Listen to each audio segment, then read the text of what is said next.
இந்த மண்ணுல களைகள் அதிகமா வளரும். அப்ப இந்த மண்ணுல களைகள் அதிகமா வளராம இருக்குன்னு சொன்னா மழை காலங்கள்ல உப்பு விதைக்க கூடாது. மார்கழி மாதம் ஜூன் ஜூலைல உப்பு அளவான உப்பு நல்லது. அளவுக்கு அதிகமான உப்பு மண்ணினுடைய வளத்தையும் உயிரினங்களையும் சாகடிச்சிடும். 6 மாதத்துக்கு ஒருக்கா தண்ணி பாயும் போது இப்படி விதைச்சு விட்டா களைகள் அதிகமா வளர இடத்துல கூட கொடுங்க, களைகள் வளராத இடங்கள்ல கம்மியா கொடுங்க. அப்ப நீங்க செய்ய வேண்டியது உப்பு கண்டிப்பாக விதைக்கணும். நம்ம உப்புல்லா பண்ட குப்பையில சொல்ற மாதிரி உப்பு தான் ஆஸ்மாட்டிக் பொட்டன்சியல் பிரஷர், சவுடு பரவல் அழுத்தத்தை பேலன்ஸ் பண்ணணும். நம்ம தாத்தா காலத்துல உப்பு போடுவோம். இன்னை உள்ள அதிகாரிகள் உப்பு போட்டா மண்புழுக்கள் செத்து போயிடும், உப்பு போட்டா மண்ணு கட்டு போயிரும். உப்பு அளவா இருக்கணும்.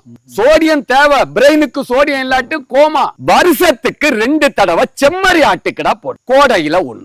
ஏன்னா அதுல யூரின்ல பொட்டாசு அதிகமா இருக்கு. இந்த மாதிரி சீசன்ல, மழை சீசன்ல போடக்கூடாது.